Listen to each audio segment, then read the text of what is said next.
Signed, Conversations with Digital Mavericks.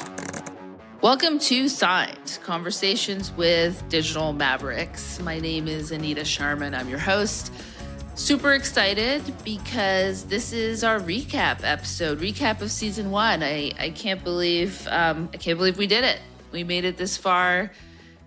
First podcast that I've ever hosted and produced, and it's been an interesting experience for me. I'm used to being behind the camera, so to speak, but I decided that I wanted to be a part-time content creator anyways, although this does feel like a full-time job, but here we are, and I've had a blast. And I'm an entertainment lawyer, and I primarily represent talent in digital media and content creators, and it's an honor. It's a pleasure. And every day my job is incredibly fun. And the whole point of this podcast was I wanted to share that with you guys. I wanted to share with you not only how amazing these creators are, but also their process and what it took to build their business, and, try to do a deep dive podcast, something where, I could have real conversations with these incredible people. And I think we achieved that. I think, season 1, it really pulled back the curtain on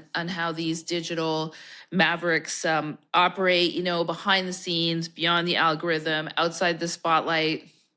Super excited for season 2. We will do more of the same, and it will launch in January 2026. So we'll have our first episode in January, and we'll continue to post episodes after that. New creators, we'll talk to some managers, we'll talk to some agents, we'll mix it up a little bit, and hopefully you'll listen. And I thank you so much for listening up to this point. What I wanted to do was talk a little bit about what we're going to highlight in this episode, and that is highlights from the 6 episodes we did.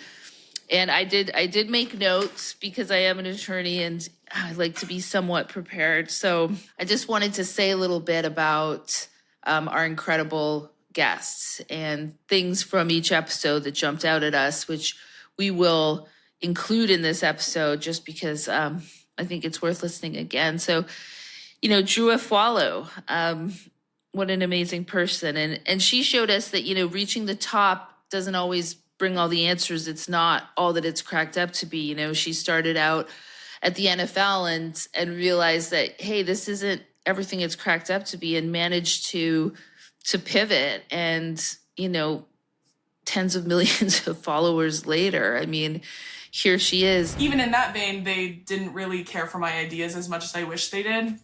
And I think as just the longer I worked there, I was like, this is just not at all what I thought it was going to be. I felt very stifled creatively. I felt very pushed down, and I felt very like I climbed the mountaintop and I just didn't like the view. And then it felt like it was too late to turn back because I had been working for so long towards that goal. And so, I'm not someone who leaves with no plan. So I was so miserable at that job for a while, and I kept telling my family and my partner, I was like, I'm so sick of it. I can't do it anymore. And they were like, well, then quit.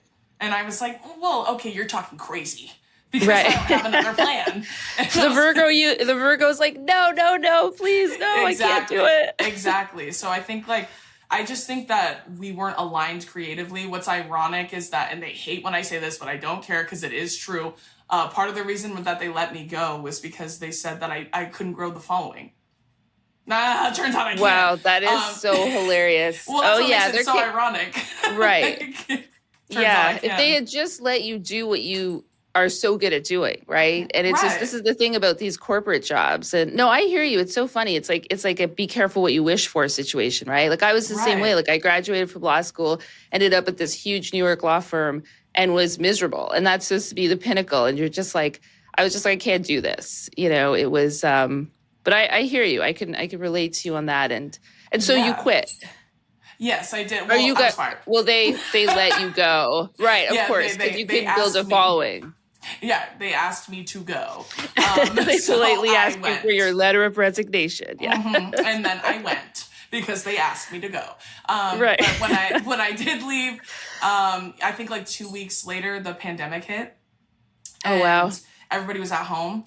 And my fiance encouraged me to start posting on TikTok because TikTok had started exploding. Mind you, when I was working there, I said, we should get a TikTok because it's huge right now and you want to target young women. Like a lot of them are on TikTok. And they told me that was stupid. They said that was a stupid God. idea. Now, like, yeah, you're right. It is. You're right. It is stupid. Alyson Stoner, what a moving episode. What the cost of being a Disney star is, how that affects your mental health, being a people pleaser, to learning how to self-regulate. Now is advocating for childfluencers, for child actors, taking that terrible experience and turning it into something to help people. It's a precarious way to be when you are overdeveloped in so many ways, with, you're living into adult responsibilities and you're expected to show up with emotional maturity. And really as a child, since technically neurobiologically, you're still hardly understanding what big feelings are and how to manage them.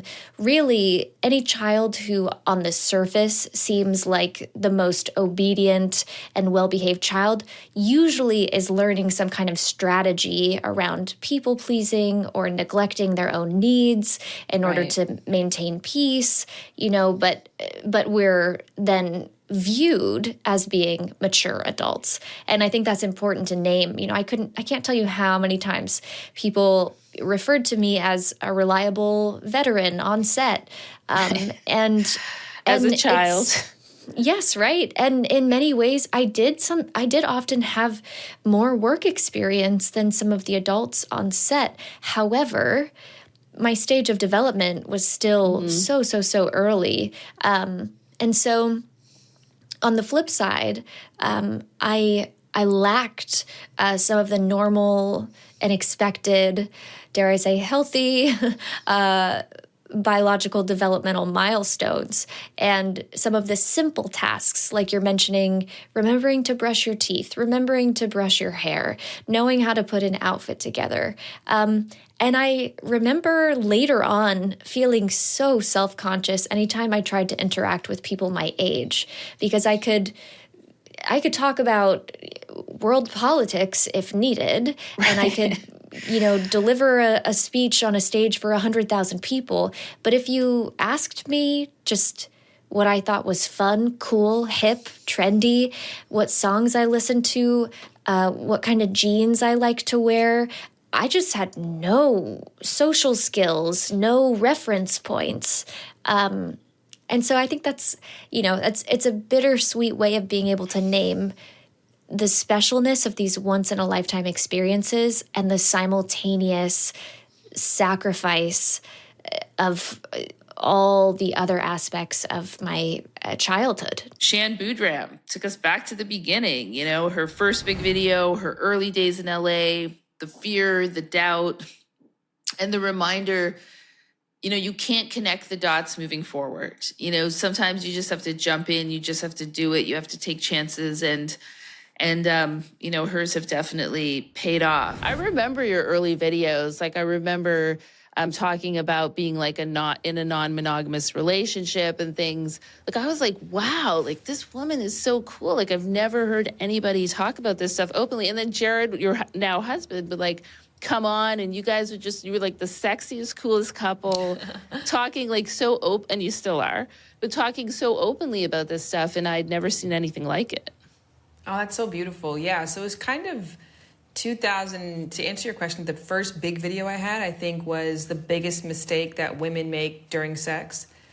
And then, of course, I made the biggest mistake that men make, the biggest mistake that puppies make, the biggest mistake that cupcakes make. When you get something that works on YouTube, you're like, let me do this in so many different ways. But in essence, I did a pilot for MTV called Unprotected Text, which was helping. Such a good title. That's a great title. But that was a pilot that I did that I had so much faith in. I'm like, this is going to launch me. This is going to launch my career, all my hopes and dreams, all the saving, all the pain. When I moved to LA, it was definitely a better life because I was on my path and I was able to reinvent myself in so many ways. But I was impoverished, like really just constantly at $0 in my account. I actually was doing a tour with BET called Wrap It Up for HIV awareness. And I had so little money that they didn't pay you, but they covered your travel. Right. I would stress out about getting a car service to pick me up because I had no money to tip. So I would like overcompensate by talking and asking them so many questions. Right. I knew I couldn't tip them in the end. I'm like, let me just make it worth their while. To convince them you're a nice person, yeah. But later on, I learned that the company tips on your behalf. So I was just like, I didn't even need to do all that. Oh, interesting. Okay. It's still good to know. And you didn't have me negotiating your deals, Shan. I didn't have anybody. I would have had a car service for you. Right. I didn't have anybody negotiating my deal. So I just mean to say, like, when this MTV show came, it felt like everything was happening for this. And there's a quote from Steve Jobs that says, you can't connect the dots looking forward, only looking backwards can you see how things have taken shape. So you have to move not based on knowledge, but on blind faith. And you have to have a real belief in something. And I just think that I often made the mistakes of connecting the dots moving forward. I would always do that of like, oh, okay, like if I get this job, then this will happen, then this. And I've already made this huge elaborate shape for my future that when the next dot didn't connect, I'd be completely crumbled and demolished. And I kind of kept doing that. So on this last time where again, I put all of my hopes and dreams and I was going to church and I'm like, God wants me to have this job. And I had an altar, like, this is the reason why this and that. I made everything kind of make sense. And so when it didn't come through, I was like, why am I waiting for somebody else to make my dream come true? I'm just going to go on YouTube and show these people exactly how I envision a show with me starring in it would look. Sid Raz, he talked about surviving unimaginable loss. We had recorded with him prior to his stomach cancer surgery. And so we didn't really get into that process of what happened after, but he spoke about it so openly and touched so many people on the internet by sharing his story in such an open and honest way and vulnerable way. He talked about his process of, curiosity, editing, figuring it out in public, a reminder that every creator starts somewhat messy and unpolished. And he was really throwing spaghetti at the wall to see if it stuck with his content. And I thought that was a really interesting approach. I'd like to start with your first post. What was that? What was it on? My first post ever on the internet? Your first post ever on the internet. Oh my gosh. My first post ever on the internet as a person or as a creator? I guess as a creator. Okay. I think my first post ever was on YouTube in 2007, probably in like September or January or something. It might have been like 2008, but it was probably 2007. I had my MacBook, the classic iCam that a lot of us got, and I was watching people like Phil DeFranco and Charles Trippy and the one guy that no one knows but Blunty 3000, which was just this Australian guy out of, I think, the Gold Coast. I'm not exactly sure. Then there was Geriatric 1927. There was all of these first generation YouTubers, right? And I saw all these people making videos and ostensibly getting famous. And I was like, oh, I want to do that. That sounds cool. I feel like being a jellyfish today. I found out that when I was in high school, when I started posting videos, one of the biggest reasons why I liked posting videos is because I like editing, right? So when it's so funny because most creators are like, that's the worst part. I know. It's very weird. And literally someone yesterday was like, so you want to build your team more, but you're spending a lot of time on editing, so maybe get an editor. And I was like, but I like doing it. That's the difference between me and most creators. I like doing it. I don't want to do the rest of it. Or maybe there's other. Why is that? What is it about editing? I think I enjoy focusing in on that and seeing it happen. Sort of when you build something, right? When you build a birdhouse or build a deck or build, whatever, it's oh, you're seeing the progress, right? You're seeing the outcome of it. You're seeing it start to finish. And I think I really just enjoy that aspect of it. And I just kind of enjoy moving around the keys and learning little tips. And I don't know, it's really fun. It's just a little puzzle. Michelle Carré, democratization of storytelling. That was her term. And I thought that was incredible because, she really broke down that idea that power used to sit behind gates, and creators are taking it back now by owning their stories and betting on themselves. And I thought that was, there were just such incredible insights. When I was growing up, the perception of making it in Hollywood was all about risk. It was all about move to LA, audition, get lucky. Maybe you'll book something. Maybe you'll be on a pilot. Maybe the pilot will go. And it was all about the power being in someone else's hands. And I really, truly believe in the democratization of storytelling. And I want future generations to feel empowered that if they want to be storytellers too, that they can do so with the support of their own audience. Yeah, and that is 100% spot on. And I love that saying, the democratization of storytelling, because it's so true. And I'll just say this quickly. I started in the traditional media world. I started mostly doing indie film. This is pre-internet. And my clients had no leverage, okay? They would toil away for years, get paid $30,000 for some distributor to pick up their film, and never see another cent again. And once I started representing people like you, digital content creators, it was like a light bulb went off in my head. I was like, these guys, there's no more gatekeepers. There's no more bullshit hoops to jump through. If you're creating compelling content, you can post it, you can find an audience. And that was a really exciting moment for me. And that's really how I built my practice. It's really interesting that you would say that, because it's so true. And I was actually in that old world and coming into this new world. And that's why I love representing creators so much. Finally, our last episode of this season was John Kung. And, he shared so many amazing moments throughout his life. And the one that really stuck with me was that moment he chose to become a content creator. He chose instinct over security. He turned down your, very traditional attorney job, and was just like, I'm going to cook. I'm going to cook and I'm going to create content. I'm going to follow my dreams. And has he ever? I was the first Chinese pop-up to be in Detroit, and we were in abandoned buildings and warehouses and that's empty so storefronts. Cool. I'd done a couple of underground parties in abandoned, huge abandoned factories.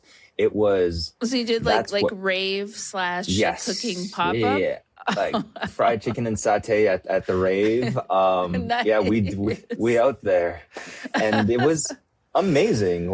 For a person in their 20s experiencing a side of life like that they'd never even thought, and then mixing that with the gratification of service, that I just happened to fall in love with doing all that. I was hooked. I was addicted to making people feel good through my food and seeing their immediate reactions, and then experimenting and getting better at cooking. I did get my law degree, and nice. I did. And we have to keep the parents happy, right? So right, exactly, yes. Exactly. And then I was interning for the Wayne County Prosecutor's Office at the time, and I got a call. I remember exactly where I was. I was in my car and I got a phone call, and it was my APA supervising APA assistant prosecuting attorney offering me with a job. And faced with that choice right then and there, I very graciously and respectfully declined it. And I was like, I'm going to cook. These 6 episodes, I hope, have taught you as much as they have taught me. And it's just been an incredible honor and privilege to be able to sit down and speak with these creators. And, I thank you again for listening. Please tune in for season 2, launching January 2026. I'm incredibly excited and looking forward to, the future of Signed, the podcast, Conversations with Digital Mavericks. Take care. Signed, Conversations with Digital Mavericks on Spotify, YouTube, and wherever you stream your podcasts. This episode was produced by myself and Phoebe Dunn. Edited by Carmine Mattia. Social media strategy, Maureen Lauren Sedlak. And signed theme music by Carmine Mattia.